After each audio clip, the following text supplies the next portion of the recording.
Bueno, muy buenas noches para todos. Gracias a más de 42, 43 personas que se nos han conectado pues, para verlo en vivo. Sabemos que muchos por temas laborales no pueden conectarse. Igual recuerden que si se pierden de algún momento de la charla o quieren repasarla, queda cargada en YouTube pública para que la puedan ver. Entonces, hoy vamos a hablar de la hidratación, pero la queremos abordar desde un ámbito diferente. Ya por allá en alguna charla hablamos de cómo es una adecuada hidratación, hablamos de una adecuada alimentación. Si de pronto se la perdieron, recuerden que está en YouTube. Pero hoy dijimos, venga, muchas veces sí, a mí me dijeron que tengo que tomar tanto, pero yo no necesito tanto, eso no pasa nada. Entonces, en las retroalimentaciones que hacemos semanalmente con ustedes, nos hemos dado cuenta de que uno de los grandes dolores, a pesar de que hacemos mucho énfasis, es el tema de la hidratación. Muchas veces nosotros agarramos y preguntamos, ve, ¿y cómo te hidrataste el fin de semana? Profe, súper bien. Me hidraté súper bien. ¿Así? ¿Y qué, cuánto tomaste? No, hice 5 horas y me llevé las dos caramañolas llenas y llegué a la casa con las dos vacías. Y uno dice, ay, hombre, pues súper bien no fue. Fue más bien terriblemente malo la hidratación. Pero, claro, ustedes no tienen por qué saberlo, para eso estamos nosotros, para enseñarlo, y esta es el objetivo de esta charla. Empezar con las consecuencias, que entendamos primero que todo qué puede ocurrir con nuestro cuerpo cuando nos deshidratamos, qué consideramos deshidratación y cómo evitarlo. Entonces, muchas veces el conocer las consecuencias se nos convierte también en una motivación para prevenir los resultados adversos, ¿cierto? Entonces, vamos a empezar hablando con la definición, que es la deshidratación. La deshidratación en el deporte se refiere a la pérdida de líquidos y electrolitos excesiva en nuestro cuerpo durante la actividad física. Sí, voy a omitir la palabra prolongada, ¿sí? Y la palabra intensa. ¿Por qué?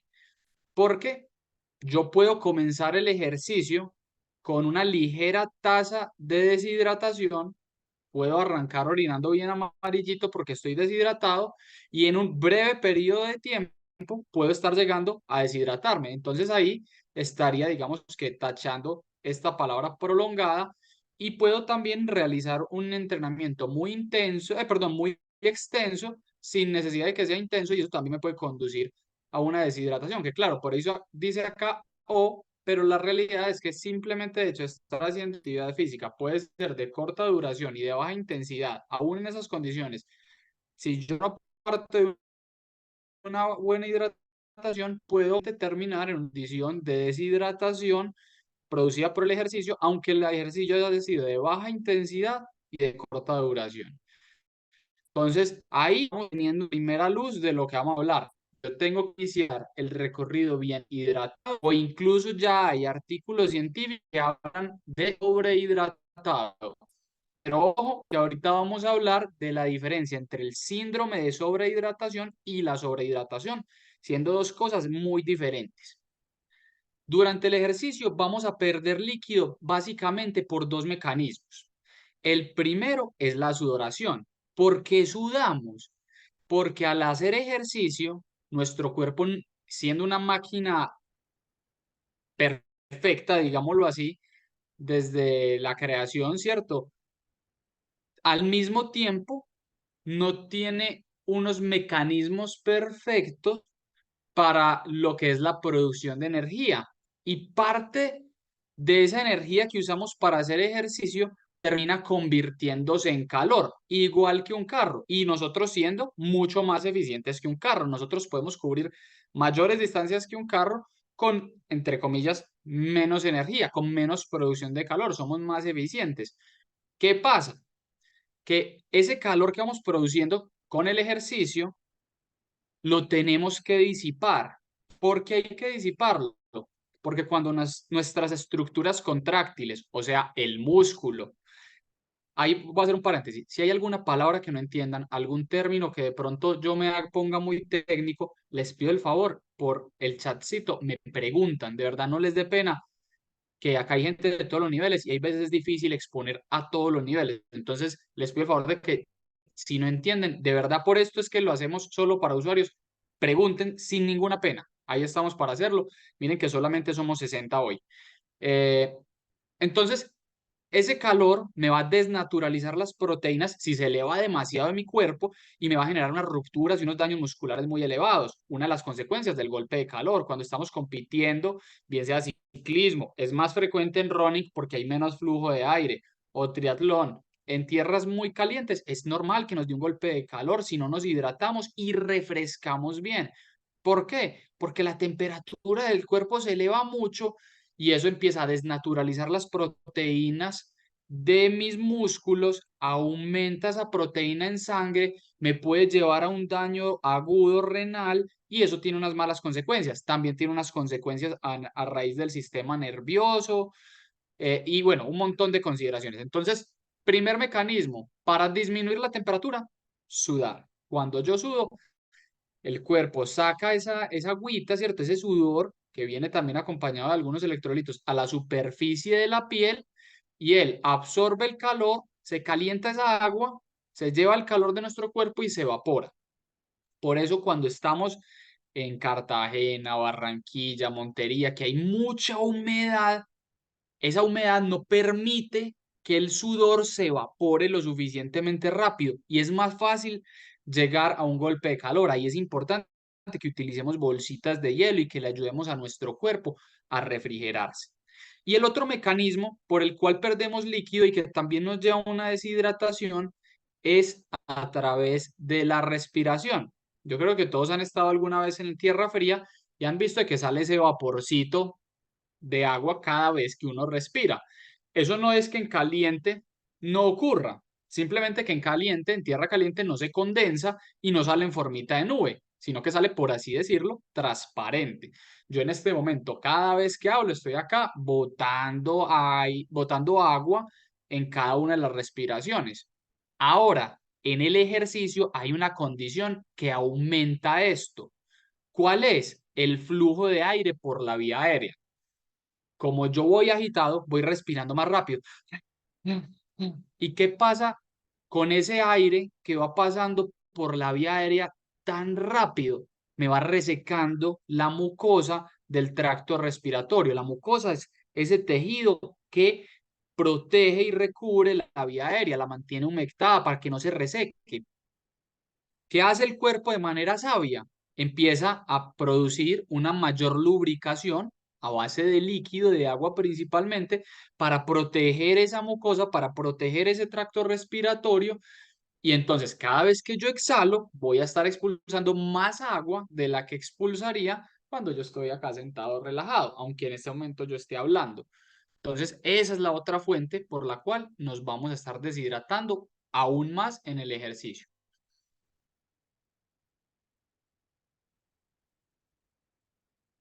Si estas pérdidas de líquido por sudor, por respiración, no se reponen adecuadamente, tanto en líquidos como en electrolitos, vamos a terminar en un desequilibrio de una palabra que seguramente muchos de sus entrenadores han utilizado, que es un desequilibrio hidroelectrolítico, o sea, de agua y de electrolitos, que va a afectar negativamente la salud y obviamente, antes de que afecte la salud, afectará el rendimiento. Desde deshidrataciones muy leves ya va a empezar a afectar al rendimiento. Entonces, ¿qué consecuencias trae? Y entonces, empecemos con lo que yo creo que a muchísimos de acá nos gusta, que es el rendimiento. Una pérdida del 2%, solo del 2%, del peso corporal disminuye el rendimiento entre un 10 y 20%. Esto no es lineal, no es que si perdí el 1% del peso, entonces perdí entre el 5 y el 10%.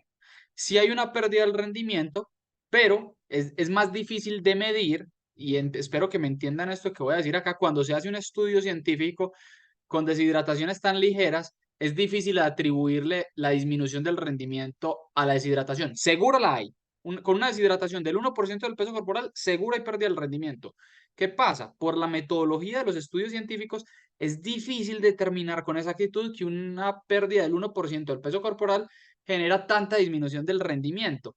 ¿Por qué? Porque hay muchos factores que afectan el rendimiento. En cambio, una deshidratación más marcada va a ser más claro y va a aislar de manera más clara como la pérdida del rendimiento. Por eso yo, Pablo, peso más o menos 60 kilos, peso un par de kilos más, pero para el ejercicio práctico acá, digamos que peso 60, peso como 62 y medio. Si estamos hablando de un 2% de 60, estamos hablando de que 6 kilos serían el 10%, el 1% sería 600 miligramos, 2% serían 1200 gramos, o sea, 1 kilo 200 gramos, ¿sí? O sea, si yo pierdo 1 kilo 200 gramos de líquido durante el entrenamiento, estoy dejando sobre la mesa sin utilizar un 10 a 20% del rendimiento. Eso es una gran pérdida de rendimiento. Acabo esta diapositiva y respondo preguntas. Eh, y me dirán, no, pero es que perder 1 kilo 200 es mucho. Yo les cuento, yo hace más o menos 2 meses y medio estuve en el CES, no sé si supieron que estamos dictando junto con la universidad un diplomado que se llamó Ciencias Aplicadas al Ciclismo. Varios de nuestros entrenadores lo hicieron, algunos ya lo habían hecho, otras personas que se afiliaron pues decidieron venir a hacerlo. Eh, y me hicieron a mí, que de conejillo de Indias, un test de sudoración de 1 hora. En ese test de sudoración yo perdí 1270 mililitros de líquido en 1 hora. ¿Eso en cuánto peso se traduce? 1200 gramos. O sea, si yo no tomo la cantidad de líquido, si yo no tomo líquido durante 1 hora, ya estoy perdiendo el 10 al 20% de mi rendimiento. O sea, estoy perdiendo mucho rendimiento, pero no poquito, mucho rendimiento. 10 a 20%. Si tengo un FTP de 200, como mínimo me va en 180. Eso es un golpe terrible. Entonces, para que empecemos ahí a entender. Y claro, acá uno dice, no, pero ¿cómo no va a tomar nada durante 1 hora? ¿Qué man tan exagerado? Pero cuando lo llevamos al ejemplo de las 5 horas de entrenamiento, en que solo me tomé 2 termos, estoy diciendo de que un termo son 600 mililitros y me tomé en las 2 primeras horas 600 mililitros y pude haber perdido 2500. 2500 menos 600, 1900. Estoy perdiendo entre el 10 y 20% de rendimiento. Claro, yo, Pablo Pulido, soy una persona con una tasa de sudoración muy alta. No todos somos así, eso lo quiero aclarar. Ahorita les vamos a enseñar de una manera muy sencilla ustedes cómo pueden saber su tasa de sudoración de una manera práctica, no 100% precisa, pero que va a ser más que suficiente para no perder rendimiento durante los entrenamientos. Primera consecuencia, disminución del rendimiento. Segunda consecuencia, aumento del esfuerzo percibido. O sea, además de que mi rendimiento decrece, yo siento más intensas los estímulos de lo que realmente son. O sea, yo normalmente voy fácil a 200, pero cuando estoy deshidratado, a esos mismos 200, siento como si fuera en zona 5, sufriendo, ay, ¿qué es esto tan duro? ¿Por qué? Porque aumenta la percepción del esfuerzo, es más difícil, ¿sí? ¿Y por qué se da ese aumento en la percepción del esfuerzo? En parte por la tercera consecuencia, un mayor estrés cardíaco. Entonces uno dice, hombre, ¿y cómo se relaciona un mayor estrés cardíaco al aumento del esfuerzo percibido? Conforme voy perdiendo líquido en la sangre, estos espacios que se ven acá entre celulita y celulita, pues los voy a marcar con el láser. Esos espaciecitos que se ven entre célula y célula por dentro de la luz de los capilares y de las venas y las arterias y etcétera, se van haciendo más pequeños porque hay menos líquido, pero las células no desaparecen. Las células sí se pueden volver un poco más pequeñas, pueden perder algo de líquido, eso puede incluso estresarlas, hacer que hagan peor su función, pero el líquido se puede salir y salir y salir. Ellas, ¿qué pasa? Ellas no llegan a un punto en el que no pueden perder más líquido porque se mueren. Entonces, esta sangre, si está el mismo soluto, o sea, las mismas células, pero hay menos agua, ¿qué va a pasar? la sangrecita se nos va a volver más viscosa. Una sangre más viscosa es ¿qué? Más difícil de transportar. Y si por la sangre van los nutrientes, y si por la sangre va el oxígeno, y esa sangre le está costando llegar a los músculos clave, a las piernas, a los brazos, porque está muy espesa, esos músculos no van a poder tener la suficiente glucosa aportada, no van a poder tener el suficiente líquido aportado, ¿cierto? Entonces va a aumentar la percepción del esfuerzo. Además, el corazón va a tener que hacer más fuerza porque no es lo mismo yo apretar una bomba de agua que apretar una bomba llena de salsa de tomate. Si es una bomba llena de salsa de tomate, me toca hacerle mucha más fuerza porque está mucho más viscoso. Claro, acá estoy exagerando solamente para que tengamos un efecto práctico. Entonces, vamos a parar un segundito esta diapositiva y resuelvo un par de preguntas. Empecemos por acá.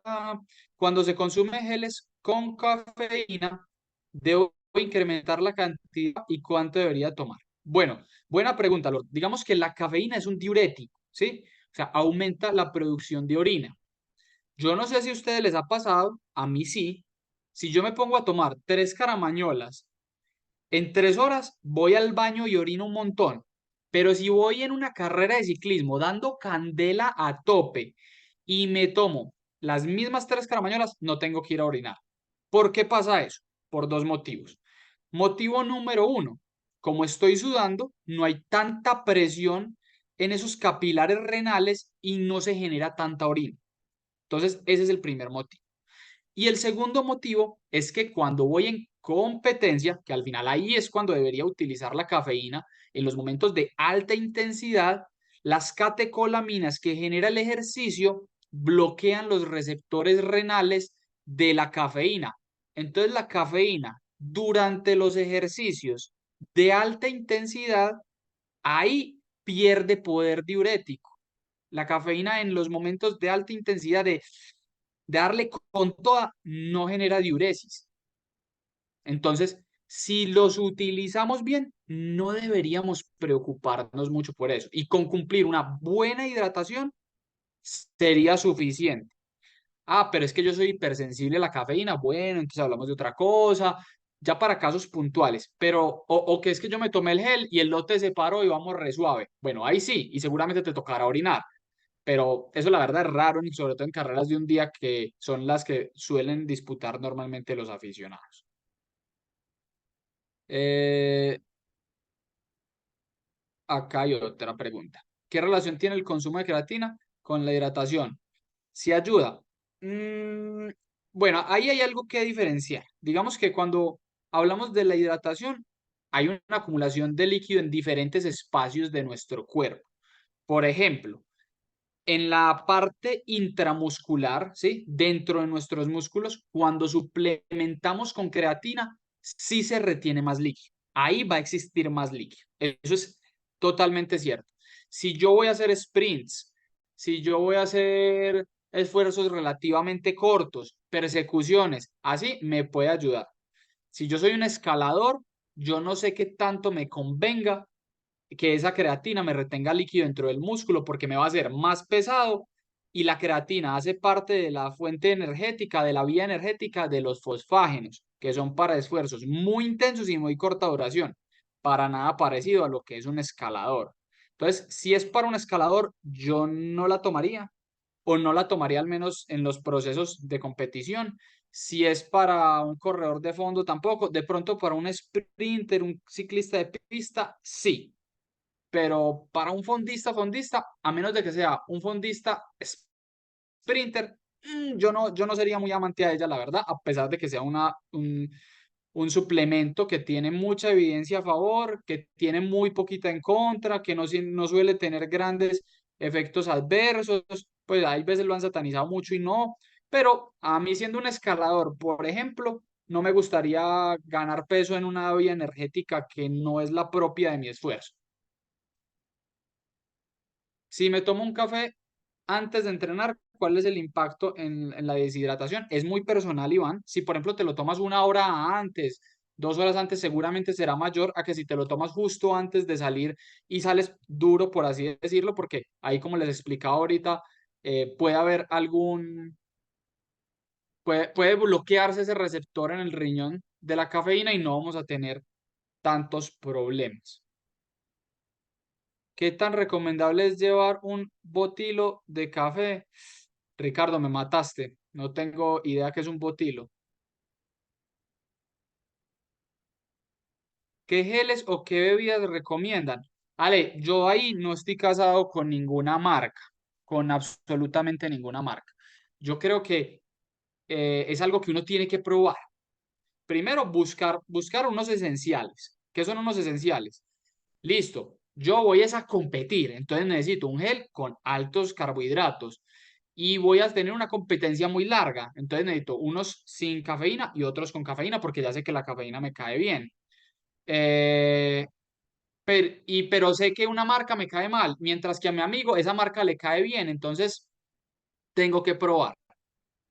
Eh, Ricardo, caramañola era. ¿Qué tan recomendable llevar una caramañola de café? Pues pues no sé, me parece como extraño, pues no vas a tener muchos electrolitos, no sé, no me convence mucho, yo preferiría una bebida hidratante y más bien si quiero el acceso a la cafeína, la preferiría tomar o de una pastilla de cafeína o de un gel con cafeína. ¿Cuánto hay que tomar en un fondo de 3 horas? Ahorita esa pregunta se responde solita con las diapositivas, y incluso de manera más personalizada. ¿Hay alguna? Bueno, ya todas las preguntas, muchachos, ya las vamos resolviendo ahorita, que estas últimas ya sí me caen en las próximas diapositivas. Entonces, continuemos. Eso, Ale, saludos también a Honduras, a todos los que están en Honduras. Entonces, sigamos con las consecuencias de la deshidratación. Dificultad en la termorregulación. Entonces, ¿qué es la dificultad en la termorregulación? Conforme yo me empiezo a deshidratar, la presión del líquido que está dentro de mis capilares empieza a caer y cada vez va a ser más difícil sacar ese líquido al exterior de mi cuerpo. Además que mi cuerpo empieza a decir, no, venga, venga, ya. Sí, muy bacano sudar, no nos podemos calentar, pero acá yo me estoy quedando sin con qué funcionar, no me estoy quedando sin con qué transportar mis nutrientes, el oxígeno, esto no puede seguir para abajo. Y se empieza a cerrar esa llave del sudor y empieza a salir ese sudor con demasiados electrolitos, muy cargado. Y ahí es que se empieza a ver ese maillot como salado, como blanco. ¿Por qué? Porque aumenta la concentración de ese sodio en la cantidad de líquido que está saliendo, porque hay menos líquido disponible para sudar en ese momento. Como empieza a dejar de salir líquido, empiezo a perder la capacidad de disipar ese calor y la temperatura en mi cuerpo empieza a aumentar, lo cual empieza a acelerar aún más el proceso de deshidratación, aumenta la ruptura muscular y me genera una mayor sensación de fatiga a nivel del sistema nervioso central. Entonces, se me dispara una cadena de eventos que empiezan a cada vez acelerar los síntomas de la deshidratación y ya ahí empieza a ser complicado retornar a un punto de equilibrio mientras mantenga el ejercicio. O sea, acá no deberíamos llegar. Empezamos a tener alteraciones en la función muscular. ¿Por qué pasa esto? Porque como yo estoy sacando ese líquido de mi cuerpo y ese líquido va saliendo con electrolitos, parte importantísima de la función muscular se da por algo que se llama la bomba de sodio-potasio. Eso no vamos a entrar acá a explicarlo, digamos que es un tema más de fisiología, pero básicamente es que para yo poder estar creando energía en mis músculos, ellos tienen que estar intercambiando sodio y potasio en el músculo, ¿sí? Para transportar calcio y con eso lograr la contracción muscular. Todos son procesos de fisiología celular. Pero como su nombre lo dice, se llama sodio-potasio. ¿Qué pasa si yo me estoy quedando sin sodio? Esa bomba empieza a funcionar mal. O de las 500 bombas que tengo, van dejando de funcionar 500. No es que tengamos 500, esto es un ejemplo, y ya me empiezan a funcionar 300. Entonces empiezo a perder fuerza, empiezo a perder resistencia, empiezo a perder unidades contráctiles, o sea, de los 500 celulitas de músculo, que nuevamente es un ejemplo que tengo en el cuádriceps, Ya no me funcionan las 500, sino que me funcionan 350. ¿Y eso a qué me lleva? A perder fuerza y a aumentar el riesgo de lesión. ¿Por qué aumenta el riesgo de lesión? Porque si yo tengo menos unidades contráctiles trabajando para un movimiento, ese movimiento va a perder algo de fluidez, algo de limpieza y algo de fuerza. Va a estar haciendo la fuerza más en un segmento puntual que en otro y me va a facilitar la aparición de una tendinopatía, un calambre, etcétera. Les pido un segundito, toma agüita y continuamos.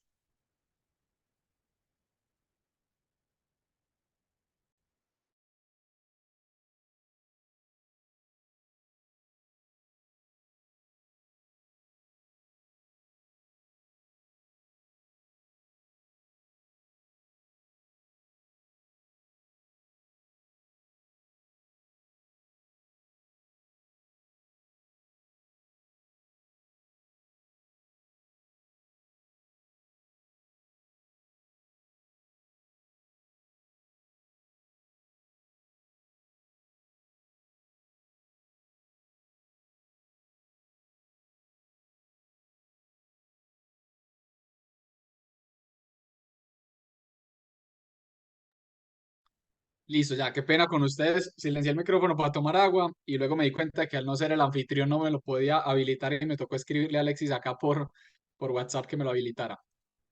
Ahora sí, entonces, continuemos. Si vemos que estamos teniendo una pérdida de 2% del peso corporal, vamos a tener una pérdida del rendimiento importante, como lo habíamos dicho ahorita, vamos a alterar nuestra capacidad de termorregular, vamos a empezar a perder algo de fuerza. Si vamos perdiendo entre el 3 y 6%, vamos a perder ya una cantidad considerable de fuerza, vamos a aumentar la temperatura corporal sobre los 39 grados centígrados. Estamos hablando ya de una fiebre no muy normal, ¿cierto? Ya yo creo que acá al que le haya dado una fiebre de 40, a mí sí, uno incluso a veces empieza casi que hasta a disvariar, empieza a tener desnaturalización de las proteínas, de las estructuras nerviosas y empieza a haber un compromiso importante. Y ahí es cuando empiezan las alucinaciones, que no, ese man tan berraco en el aire, man, iba dándole tan duro que hasta alucinando iba, ¿no? Que iba era deshidratado hasta la chanda, iba era mal, mal, mal, mal, mal. Entonces, eso no es bien, eso no es berraco, eso es un descuido en la hidratación o en el sobreesfuerzo del atleta. Ya una pérdida del peso del 7 al 8% ya es demasiado grande. Vamos a tener contracturas graves, esos calambres que ya no son como que, ay, se me encalambra la pantorrilla, sino que quedan con las dos piernas así derechas, que no las pueden doblar y que se les tetaniza también el abdomen y quedan así retorcidos sobre la bicicleta o en el asfalto cuando van trotando, incluso el coma y ya una deshidratación superior al 10%, estamos hablando de un riesgo para la vida, de una consecuencia mortal. Entonces, no es algo menor, uno dice, no, pero ¿quién se deshidrata al 10%? Eso es perder 6 kilos. Pues si yo llego a salir 6 horas a tope sin tomar nada, me puede pasar. Y si aparte de eso, salí de la casa medianamente deshidratado, con pedalear 5 horas a tope, pero ¿eso cuándo va a pasar? Ay, hombre, no sería la primera vez que salió en una carrera medianamente deshidratado, no llevaba equipo acompañante, se le cayeron las dos caramañolas saliendo y se tiró toda la carrera así a tope en Santa Fe, Antioquia o en Cartagena. Y ponemos ahí en riesgo la vida. De verdad ponemos ahí en riesgo la vida. Entonces, vamos a hablar primero el estándar, lo más basiquito para el que no le quiera tirar muchas matemáticas al asunto.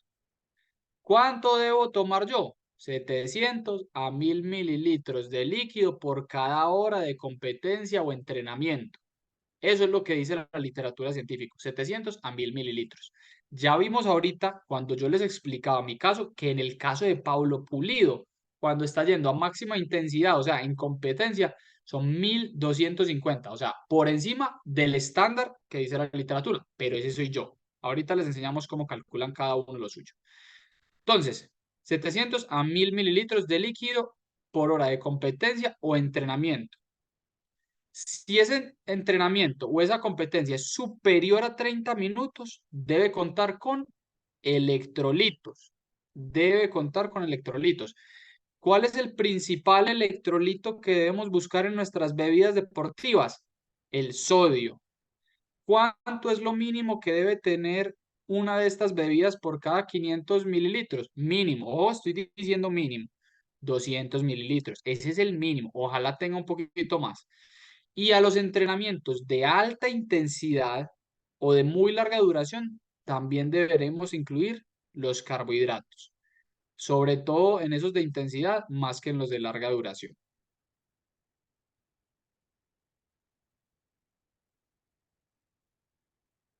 Esto no me está pasando. Ahora sí. Ahora bien, si yo no quiero la recomendación estándar, sino que de verdad me quiero tomar el trabajo de conocer mi propia tasa de sudoración para de verdad saber cuánto voy a reponer, vamos a hacer lo siguiente. Vamos a hacer lo siguiente. Vamos a levantarnos, entrar al baño, dar del cuerpo, todo lo que podamos sin exagerarnos. Vamos a subirnos al simulador. Vamos a calentar 10 minutos progresivo de zona 1 a zona 2. Luego me voy a bajar del simulador ya caliente 10 minutos. Me voy a bajar, me voy a quitar toda la ropa seco y sin ropa y seco me voy a parar sobre la báscula. Eso me va a dar un peso. Supongamos 100 kilos. De ahí me vuelvo a vestir, a poner la pantaloneta, me vuelvo a montar al simulador, me vuelvo a montar a la banda y le voy a entrenar entre 45 minutos y 50 minutos. Ese intervalo de tiempo. En zona 2 con unos pequeños toques en zona 3. ¿Cada cuánto? Yo les recomiendo hacer 1 minuto en zona 3, más o menos cada 5 minutos. Un toquecito en zona 3 de 1 minutico. Tun, tun, tun, tun, tun, tun, tun, tun, tun, tun. Acabamos ese esfuerzo. Se bajan de la bici, se quitan la ropa, se secan y luego de haber hecho esto, se vuelven a pesar. Van a tomar el peso inicial y lo van a restar por el peso final, ¿sí? ¿Y qué van a hacer? Van a multiplicar lo que les des a resta. Si mi peso inicial fue 100 kilos y mi peso final fue 99,5 kilos, da 500, lo van a multiplicar por 1,25. Ay, ¿por qué lo estoy multiplicando por 1,25? Por dos razones. Primera razón, estamos haciendo esto 45, 50 minutos, no una hora. Y segunda razón, lo estamos haciendo en zona 2 con toques de zona 3. En la carrera, obviamente, vamos a ir mucho más intenso y vamos a ir sudando más. Ah, entonces, ¿por qué no hago esto 45 minutos all out? Porque no queremos que hagan 45 minutos all out en una condición de deshidratación. Es también parte de nuestra responsabilidad recomendarles un protocolo un poco más amigable. ¿Que el otro es más preciso? Sí, el otro es más preciso. ¿Que la diferencia en la precisión es altamente significativa? No. Entonces, hagamos el protocolo más seguro que también nos da muy buen resultado. Entonces no vale la pena arriesgar para más. Entonces ya sabemos que este resultado por el 1,25 nos va a dar nuestra tasa de sudoración normal en condiciones ambientales durante una hora. Si además de eso yo entreno en Bogotá y me voy a ir a correr a Cartagena, que es pasar de los 2.600 metros al 0 metros sobre el nivel del mar, pasar de 12 grados centígrados a 35, voy a multiplicar esa tasa de sudoración que tengo en condiciones ambientales por 1,2. ¿Listo? Importante. Aquí hago una pequeña pausa para hacer preguntas y continuamos.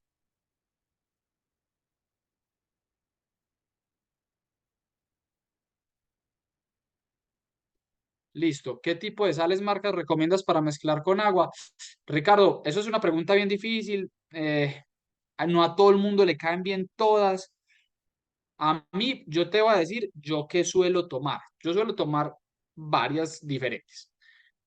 Cuando tengo el entrenamiento así del día a día, que me quedé sin hidratante o algo, voy aquí a la tienda del lado, compro un Powerade, lo destapo y le echo, ¿has visto esas bolsitas que venden de Refisal de 1 gramo? Y le echo media bolsita y traen 200 miligramos en el Powerade de sal, pues de sodio, y esta media bolsita trae 500, eso da 700. ¿Pero por qué le echas 700? Porque yo me hice un examen de sudoración y sé que más o menos pierdo unos 900 miligramos de sodio por hora. Entonces, esos 700 está muy cerca de cumplir el requerimiento. ¿Que hay personas que pierden menos? Sí, como te digo, es mi caso. En parte eso lo van a saber haciendo esta pruebita que les acabo de ensayar. No cuántos miligramos de sodio, pero si usted sabe que pierde mucho líquido, pierde 1 litro por hora, pues seguramente usted está en el rango de los que pierden mucho, entonces va a necesitar un poco más de lo que traen estas bebidas. Si por el contrario, usted sale que le da 600, 700, sabe que está en el otro extremo, que está en los que pierden menos tanto líquido como sodio. Entonces, podrá hacerlo. ¿Qué sería lo ideal? Que vayamos donde una nutricionista deportivo, que haga el test y nos hagamos el test. Eso es lo ideal. Pero si no, estas son algunas ayuditas que nos pueden servir. A mí me encanta, por ejemplo, cuando tengo tiempo y lo consumo, pues puedo escoger el hidratante de Actimax, que es un producto nacional, que lo hacen acá en Medellín, es de un sabor muy rico, le echo un poquitico de sodio extra como porque me quedo bajito con él, entonces le echo un poquitico de sal, como te mencioné ahorita, para completar. Pero ahí viene mucho también el gusto, porque hay gente que dice, no, es que este no me gusta porque me empegota la boca, entonces no hay por qué aguantarse eso malo, vamos y busquemos uno que no nos empegote la boca, que sea bueno. La bebida de hidratación se puede reemplazar por pastillas hidratantes, tiene el mismo efecto. Pues si es una pastilla sola, no, el líquido como tal, el agua es fundamental. Pues si me estás hablando de pastillas de sales, por ejemplo, Salestick, no, eso no reemplaza. Complementa. ¿Cómo así que complementa? Yo me tomo el hidratante, que son 700 mililitros de líquido, y como tiene tan poquito sodio, solamente 200, y yo sé que pierdo 500 más, me tomo la pastilla de sales para completar la cantidad de sodio que necesito. Durante estos 45 debe tomar líquidos. No, porque si tomas líquidos, pues no vas a saber cuánto perdiste. Entonces, esos 45 minutos es sin tomar líquido. Listo. Entonces, continuemos. Ya sabemos cómo saber nuestra tasa de sudoración. Ya sabemos, dame un segundito, listo. Ya sabemos cómo hacerlo estándar. Ahora hablemos un poquitico de cómo hidratarnos y alimentarnos más o menos durante diferentes tipos de entrenamiento. Esto ya lo tuvimos en otra charla, esta imagencita, pero me parecía muy oportuno repetirla. Hay muchos deportistas que son nuevos con nosotros y se complementa muy bien. Entonces, vamos a dividir en dos ejes. Arriba, el volumen, bajo y alto, y en este otro eje vamos a tener la intensidad como alta y baja. Empecemos hablando de entrenamientos de bajo volumen y de baja intensidad. ¿Qué es bajo volumen y baja intensidad? Volumen es la duración, la intensidad es qué tan duro es. Y es que bajo cuánto es, 1 hora, 30 minutos, 15 minutos, 2 horas. Esto es individual. Si usted es un ciclista profesional que entrena todos los días 4 horas y media y el fin de semana 7, un entrenamiento de bajo volumen será un entrenamiento de 1 hora y media, 2 horas. Si usted es una persona que por su trabajo, por su quehacer profesional, entrena 1 hora todos los días, 2 horas no va a ser bajo, va a ser medio o alto volumen. Entonces hay que individualizarlo, ¿sí? Cuando nos preguntan por un fondo puede ser 4 horas para algunos, para otros será la montada de todos los días. Entonces ahí vienen unas diferencias. Y la intensidad es relativa a mí mismo. No es que 200 vatios sean mucho o muy poquito. Si mi umbral es 200, vamos a decir que alta intensidad es lo que esté de zona 4 para arriba y baja intensidad zona 3 hacia abajo. Listo, para que todos estemos hablando el mismo vocabulario acá. Recuerden que igual que si alguna pregunta, la hacemos. Entonces, baja intensidad, bajo volumen. Si tengo una baja intensidad y un bajo volumen, debo preocuparme por tener una hidratación, ojalá con electrolitos. Si el volumen y la intensidad es muy baja, puede ser solo con agua. Si es menos de 30 minutos a una intensidad muy baja, puede ser solo con agua. Si no, les recomendamos que sea agua con electrolitos, principalmente con sodio. No es necesario la aplicación o la utilización de carbohidratos acá. Vamos a acompañar eso también de una adición extra de electrolitos si estamos en ayunas, porque cuando yo estoy en ayunas, favorezco la deshidratación. Al no tener buenos carbohidratos dentro de mi organismo y al no haber consumido las sales que trae la misma comida dentro del desayuno, voy a perder líquido más fácil, entonces debo reforzar el tema de los electrolitos si estoy entrenando en ayunas. Ahora, si el entrenamiento es de bajo volumen, pero de alta intensidad, sí debo consumir líquido, siempre con electrolitos para garantizar esa función muscular y también debo adicionar carbohidratos. ¿Para qué? Para garantizar una buena intensidad. Ah, pero es que yo voy a hacer intervalos en 45 minutos. Ok, si es tan corto como 45 minutos y son intervalos de alta intensidad, pero es un entrenamiento tan corto, ahí quizás no sean necesarios los carbohidratos. Pero si va haciendo 1 hora y media con varios intervalos que superen los 20 minutos en zona 4, sí te vamos recomendando, sea cual sea tu deporte, incluir carbohidratos también. ¿Para qué? Para que puedas llegar a la intensidad objetiva y mejorar eso que estás trabajando. Recuerden que si uno quiere mejorar la zona 4, ¿qué debe trabajar? La zona 4. Si yo quiero mejorar la zona 5, ¿qué debo trabajar? La zona 5. Que claro, si trabajo de zona 3, también algo de zona 5 estoy mejorando. Sí, sí, eso también pasa. Pero cuando mi entrenador me manda un entrenador en zona 5 y yo soy muy berraco y profe, yo la di todo, no llegué a la zona, me quedé por debajo, pero yo me sufrí mucho, pero lo hice en ayunas porque soy muy berraco, eso no sirvió para nada. Fue un montón de estrés, un montón de fatiga que no se va a convertir en la adaptación. ¿Por qué? Porque no lograste el estímulo y uno mejora, uno adapta lo que estimula. Y si tú te quedaste por debajo, no lo estimulaste, lo sentiste así, pero no fue así. Entonces hay que garantizar la intensidad. Y si es necesario ingerir carbohidratos para poder garantizar esa intensidad, hay que hacerlo. Ahora hablemos de lo que es alto volumen, una alta duración y un bajo volumen. Fundamental el tema de los electrolitos, fundamental. Si de pronto sientes que te vas quedando un poquito sin energía, puedes adicionarle carbohidratos. Solamente se puede en entrenamiento en ayunas para sujetos altamente adaptados. ¿Qué quiere decir esto? Y reforzando aún más los electrolitos. ¿Qué quiere decir altamente adaptados? Alguien que empezó a hacer entrenamientos en ayunas, no para bajar de peso, que para eso no sirve, sino para generar adaptaciones al ejercicio, como lo es el tamaño de las reservas de glucógeno. Y empezó con sesiones de 20 minutos, 25 minutos, 30 minutos, 40 minutos, 40 minutos, 40 minutos, 40 minutos, 60 minutos, 60 minutos, y fue ampliando y se fue adaptando a esto. ¿Es útil? Sí. Para todo el mundo, no. Fácil tampoco, y hay que tener cuidado porque se pone en riesgo y no se debe aplicar intensidad en los entrenamientos en ayunas. Y por último, los entrenamientos de alta intensidad, alto volumen, donde le vamos a recomendar siempre, no solamente el líquido con electrolitos, sino con carbohidratos. Ahí sí, sí o sí. ¿Cuáles son los entrenamientos de alta intensidad, alto volumen? Las competencias, los chequeos, sino, o los simulacros de competición, ¿cierto? O los test, esos son los entrenamientos de alta intensidad y alto volumen. Ahí hay que tener toda la energía, toda la hidratación para poder afrontar los retos. Nos preguntaban acá en el chat, ¿qué pasa si consumo más sales de las que debo? Las sales generan algo dentro de las arterias, venas y capilares que se llama presión osmótica.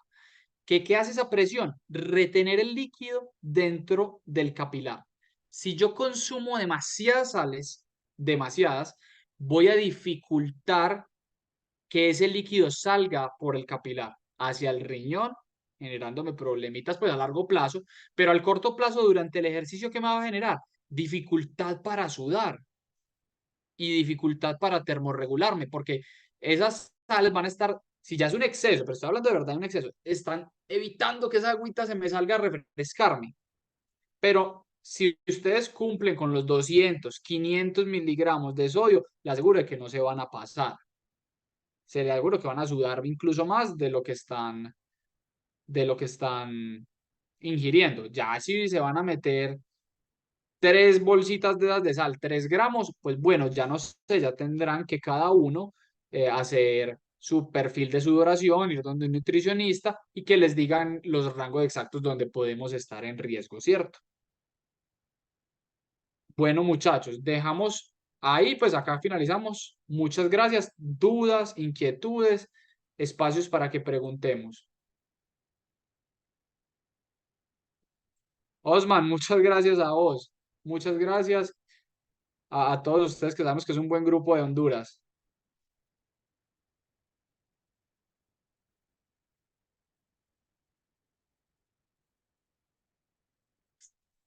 Muchas gracias también a María, a Juanita. De verdad, muchachos, gracias porque, bueno, se conectaron casi 80 personas en vivo. Sabemos que por el día no es fácil, igual que ha grabado, por si se perdieron algún pedazo lo puedan repetir. Muchas gracias a todos. Alexis, te agradezco ahí si cortamos la grabación.